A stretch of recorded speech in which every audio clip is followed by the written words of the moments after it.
Hello friends, welcome to HR study Gurukul.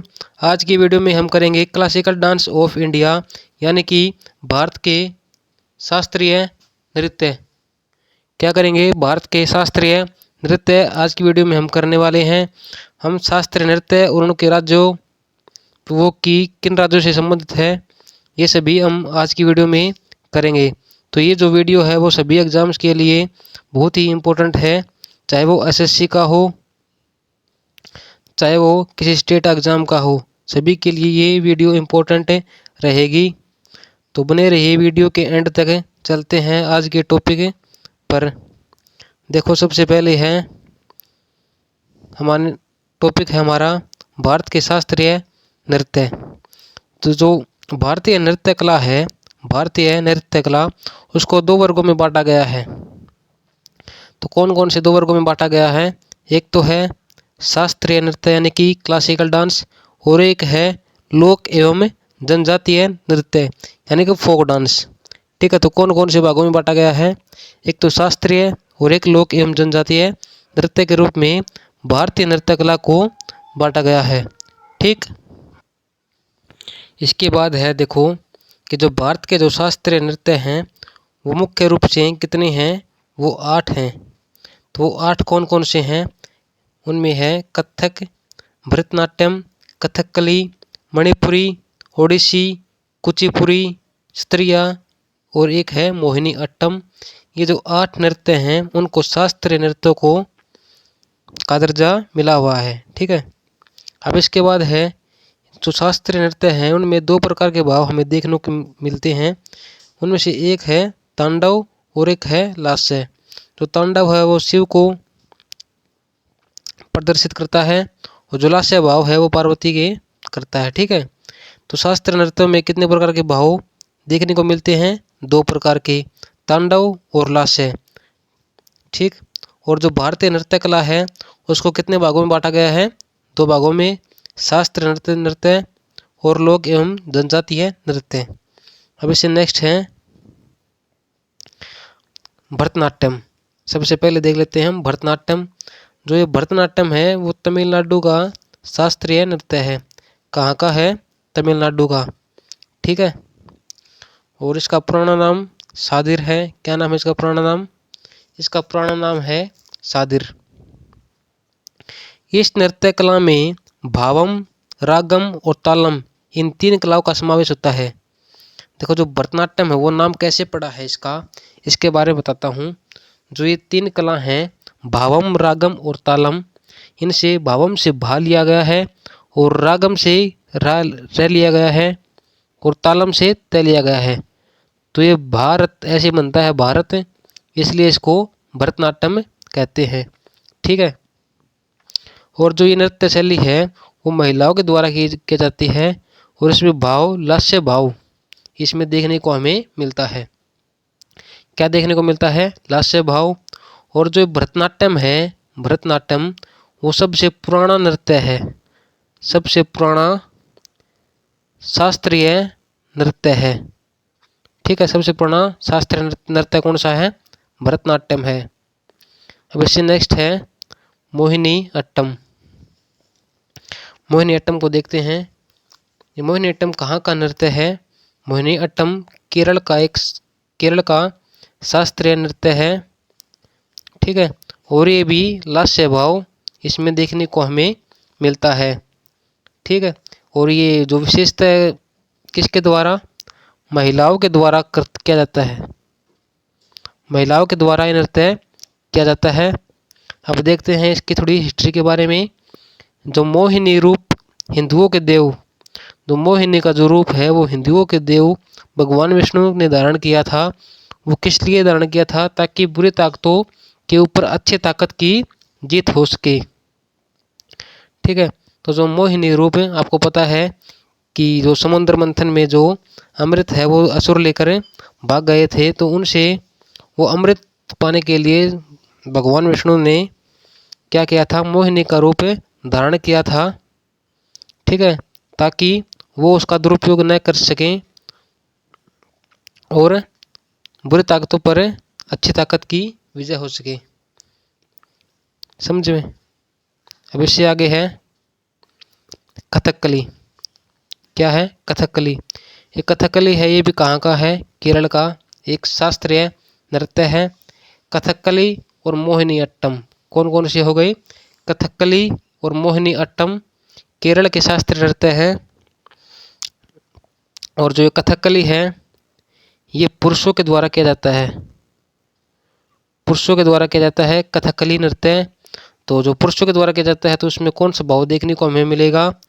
वो तांडव, तांडव भाव हमें इसमें देखने को मिलता है। अब देखते हैं थोड़ा सा और इसके बारे में। 17वीं शताब्दी में कोट्टारकरा तंपुरान राजा ने, ये कोई राजा था, राजा ने जिस रामनाट्यम का आविष्कार किया था, किसका आविष्कार किया था? रामनाट्यम का आविष्कार किया था, उसी का विकसित रूप की कथकली है। समझ में आया? अब इससे आगे है कि जो कथकली है, ये कथकली महाभारत, रामायण व अन्य महाग्रंथों को दर्शाने के लिए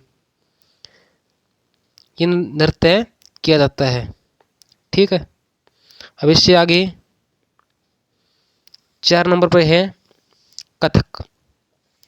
कथकली अलग है और कथक जो नृत्य है वो अलग है। कथकली तो केरल का और जो कथक है वो उत्तर प्रदेश का है। कहाँ का है? उत्तर प्रदेश का शास्त्रीय नृत्य है। तो कथक का जो अर्थ होता है, कथक का अर्थ होता है कथा कहना। क्या अर्थ होता है? कथा कहना। कथक का अर्थ होता है, तो जो प्राचीन काल में कथक को कुशीलव के नाम से जाना जाता था, तो उसका पुराना नाम क्या हो गया? कुशीलव। तो कथक का पुराना नाम क्या हो गया? कुशीलव। इस नृत्य के 3 प्रमुख घराने हैं। जो इस नृत्य को करते हैं वो प्रमुख रूप से 3 घराने होते थे। वो कौन कौन से हैं? जयपुर घराने, लखनऊ घराने और वाराणसी घराने के जो लोग हैं वो लोग करते हैं। तो और इसमें जो भाव देखने को मिलता है वो हमें तांडव भाव देखने को मिलता है। कौन सा भाव? तांडव भाव देखने को हमें मिलता है। अब इससे नेक्स्ट है ओडिसी।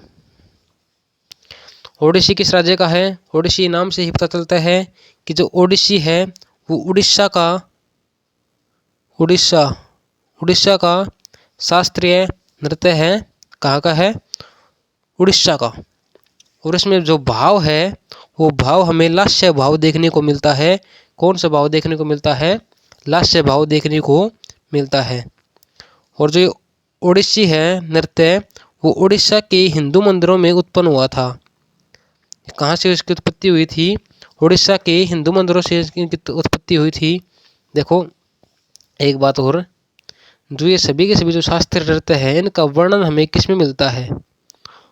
तो वर्णन चाहे वो भरतनाट्यम हो, मोहिनी अट्टम हो, कथक हो, ओडिसी हो या फिर मणिपुरी, कोई भी हो, हमें इनका वर्णन जो भरतमुनि की पुस्तक है, भरतमुनि की पुस्तक कौन सी है? नाट्यशास्त्र।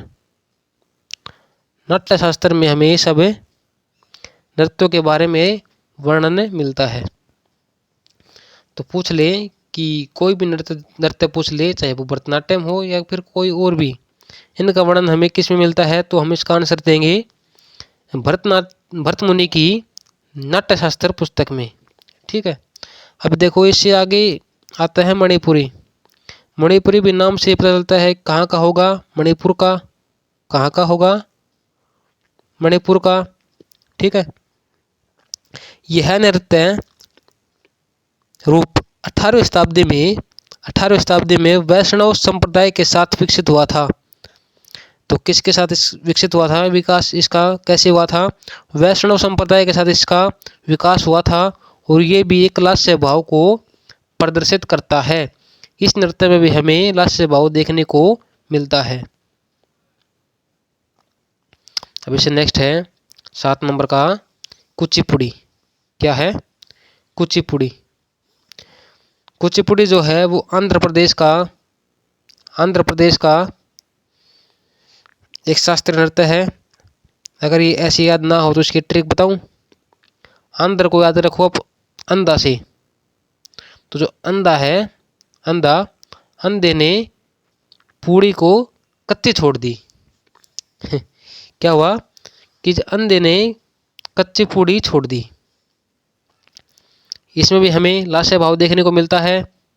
और जो ये इस नृत्य का जो नाम वो कैसे पड़ा है, इस नृत्य का नाम कृष्णा जिला था कोई आंध्र प्रदेश में, दिवी तालुक में स्थित कुचिपुड़ी गांव के ऊपर इसका नाम पड़ा है। तो कृष्णा नामक जिला है और दिवी तालुक में स्थित है ये गांव कुचिपुड़ी, उसके नाम पर एक इस नृत्य का नाम पड़ा है। अब आज का लास्ट और सबसे इम्पोर्टेंट नृत्य है सत्रिया। सत्रिया नृत्य ये आधुनिक नृत्य भी है। आधुनिक नृत्य कौन सा है? सत्रिया। और सबसे पुराना भरतनाट्यम। जो सत्रिया नृत्य है वो असम का एक शास्त्रीय नृत्य है और उसका जो संस्थापक है वो किसको कहा जाता है? इसका संस्थापक महान संत श्रीमंत शंकरदेव को इसका संस्थापक कहा जाता है। इस नृत्य में भी हमें लास्य भाव देखने को मिलता है। और जो इस नृत्य को वर्ष 2000 की जो सन थी उसमें इस नृत्य को शास्त्रीय नृत्य के रूप में दर्जा प्राप्त हो गया था। तो यहाँ पर लिखा हुआ है कि वर्ष 2000 में इस नृत्य को भारत के 8 शास्त्रीय नृत्यों में सम्मिलित होने का गौरव प्राप्त हुआ। ठीक है, तो देखो हमने ये सभी के सभी 8 शास्त्रीय नृत्यों को हमने पढ़ लिया है। क्या पढ़ लिया है? लेकिन हमने इनमें एक चीज़ छोड़ दी है। वो चीज़ कौन सी छोड़ी है? वो छोड़ी हमने इनके नर्तक, इनके कलाकार जो हैं वो हमने इस वीडियो में छोड़ दिए हैं। हम इनके जो कलाकार हैं वो हम इससे अगली क्लास नेक्स्ट क्लास लेकर आएंगे। नेक्स्ट क्लास में हम करेंगे क्या? इनके कलाकार, जो कलाकार हैं इम्पोर्टेंट वो करेंगे हम इससे अगली क्लास में। ठीक है, तो आज की वीडियो में हम सिर्फ इतना ही रखने वाले हैं। ये छोटी सी वीडियो है, आप सभी इसको देखने में ज़्यादा टाइम नहीं लगेगा, तो वीडियो को पूरी देखें। ठीक है, और इसकी जो PDF है वो आपको हमारे Telegram channel HR study Gurukul पर मिल जाएगा। इसका लिंक मैं डिस्क्रिप्शन में डाल दूंगा, आप वहाँ से इसकी PDF ले सकते हैं। ठीक है, तो आज की वीडियो में हम सिर्फ इतना ही करने वाले हैं। मिलते हैं नेक्स्ट वीडियो में, तो धन्यवाद।